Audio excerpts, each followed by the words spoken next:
guys, Kim here. Welcome to Backyard Blooms. In today's video, we're going to take a tour of my hydrangea garden that you see in the back of me.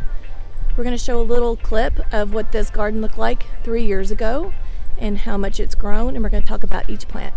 This is one of the side gardens that I have here in my backyard. I call this my hydrangea garden. As you can see, I have lots and lots of gorgeous hydrangea blooms. These are Limelight Hydrangeas. The backdrop is Emerald Green Arborvitaes, and I'll throw a picture of what this garden looked like in the very beginning 3 years ago. So I'm very happy with this side garden. I'm happy with the growth that we've had. I originally had 8 Emerald Green Arborvitaes on each side. I ended up with 8 here and 7 down on the end. When we lost the one on the end, I didn't really feel like it was necessary to replant because this just standard tree down here at the end will fill up that space. So again, I like symmetry. When I think about my gardens, I want to have something tall, something medium, and something low growing on the ground. And I feel like I achieved that with this garden.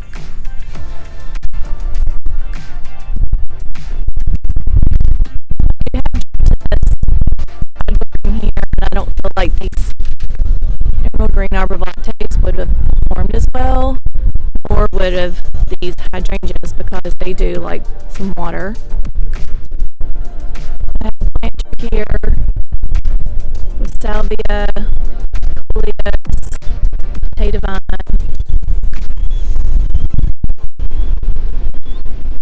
I have a little goose from Unique Stone.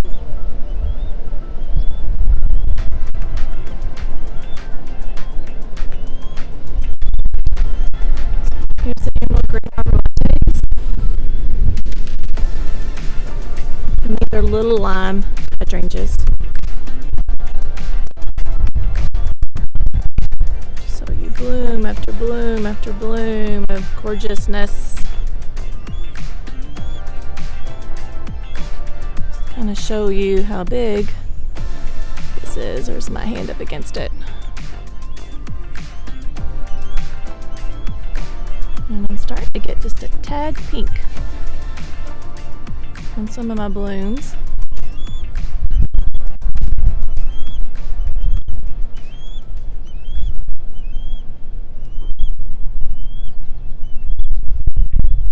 I have some Jazzberry, Supertunias.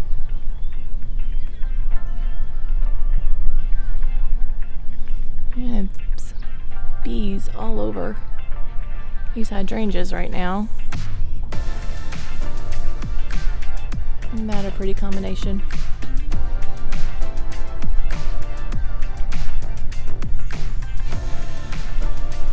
And then at the bottom here I have some lemon coral sedum.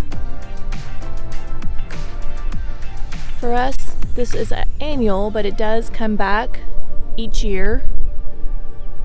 We're in zone 7B to 8A.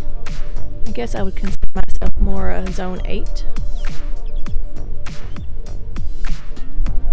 I have some more Jazzberry Supertunias here, and some salvia that's already gone out of bloom.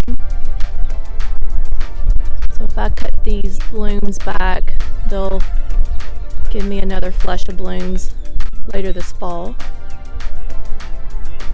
Just look how so pretty this bloom is, y'all. Love it. So pretty. And then in the center here, kind of in the middle of this garden, we have a Little Gem Magnolia. So I may have to trim on this tree some for it not to encroach on these Emerald Green Arborvitaes. This one's fairly new for some reason. This one is not linked to the spot.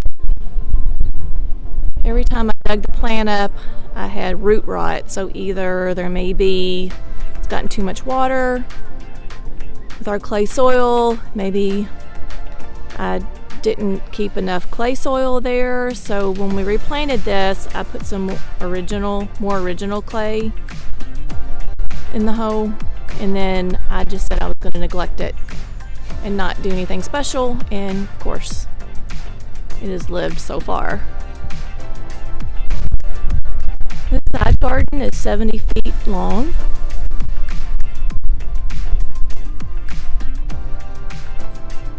This is Grace. She's from Unique Stone. If you live here in Charlotte, you need to go through some kind of retailer, and I got mine at Creekside Nursery in Dallas, North Carolina from Jenny. She'll be glad to help you. You can go online and look at all the different varieties of Unique Stone and ask her to order for you. Again, my Supertunia Jazzberries. There's 3 here, just to give you scale, and 3 there as well. You can see my lemon coral sedum here, just to give you some texture. So when you're planting a flower garden, think about texture and colors. I wouldn't want this Limelight Hydrangea to be the same color as this Emerald Green Arborvitae, or it would not have any kind of contrast and it wouldn't stand out. And if you don't know what looks good, when you're at the nursery, pick up this hydrangea and move it next to a Emerald Green Arborvitae or something very similar and see if you like the look. And you can do that with any stage. If you want 3 levels, you can put all 3 plants up next to each other to see if you like them.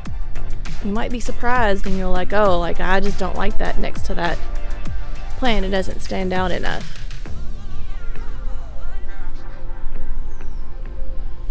And this is the other end.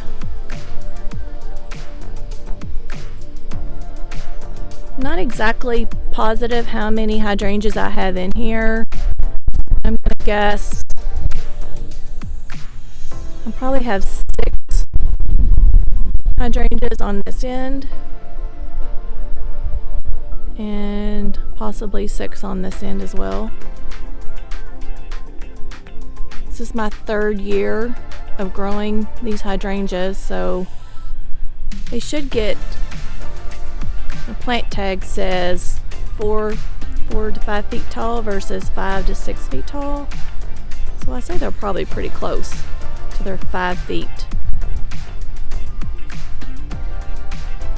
maturity.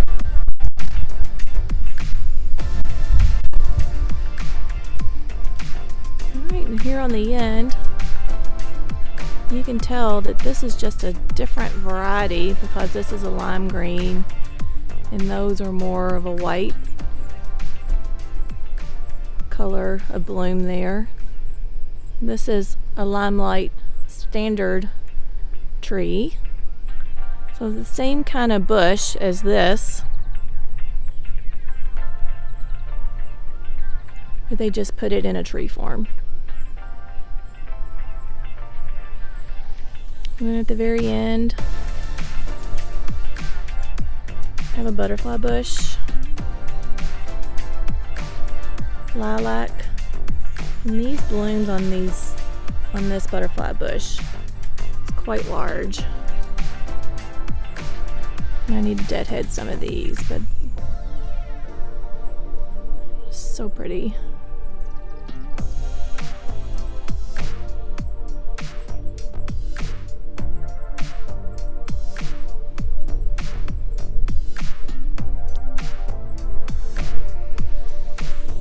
I'm gonna come around here to the edge. So all of these rocks, when we moved in, these limestone rocks were all over the place. So me and my husband went hunting and found enough to line this whole side of the bed here all the way up. This is my neighbor's fence. This wasn't there when we planted this garden.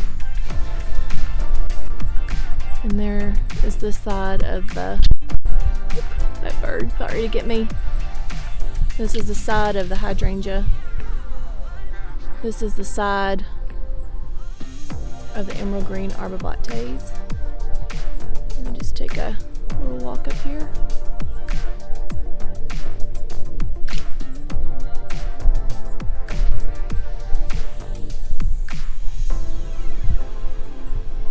Again, magnolia tree. There's a bloom about ready to come out.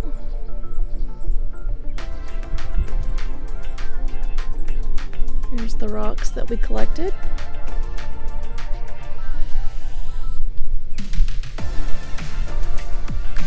In the springtime, I fertilize these Emerald Green Arborvitaes with plant tone from Espoma. Come back around here. The hydrangeas I fertilize in the springtime with rose tone. Anything that gives me lots of flowers, lots of blooms, I use rose tone. But plant tone, if that's all you have, they'll appreciate that too. And that's what this side garden looks like. So originally I just knew that I wanted some privacy from me and my neighbor. The Emerald Green Arborvitaes will get approximately 12 to 13 feet tall. My Limelight Hydrangeas will get approximately 5 feet tall. And of course I have my ground cover and mulch.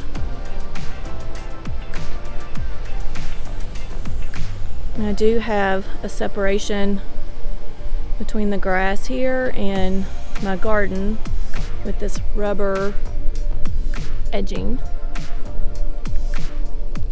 So that keeps my mulch in, and then my husband's able to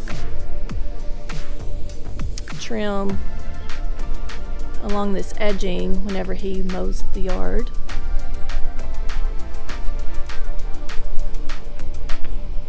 And if you're having problems knowing exactly like what kind of curve you want, so I got a big long garden hose and I laid the garden hose out and designed the curves of my bed until I was happy with that, and then I spray painted along the curves, and then that's the edging that we used in order to dig out the sod for this flower bed.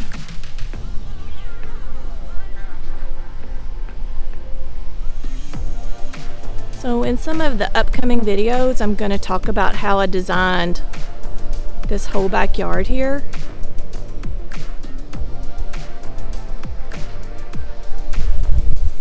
I didn't really realize it until I got to know more about gardening that I created a room in this backyard, and then I created another room there and another room there, and then of course another small room on my back porch there.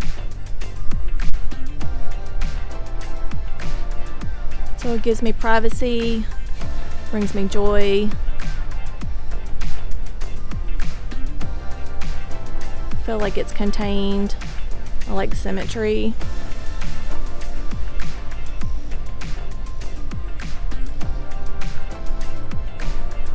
So comment below, tell me what 3 layers that you like the best. What 3 layers you've created, whether it's tall, medium, and short. I'm just interested to see what kind of creativity you guys came up with. I hope this video was helpful, and I'll see you in the next video. Bye. Hi guys, Kim here. Welcome to Backyard Blooms. Today we're going to look at our cottage garden. It's not my cottage garden. It is not.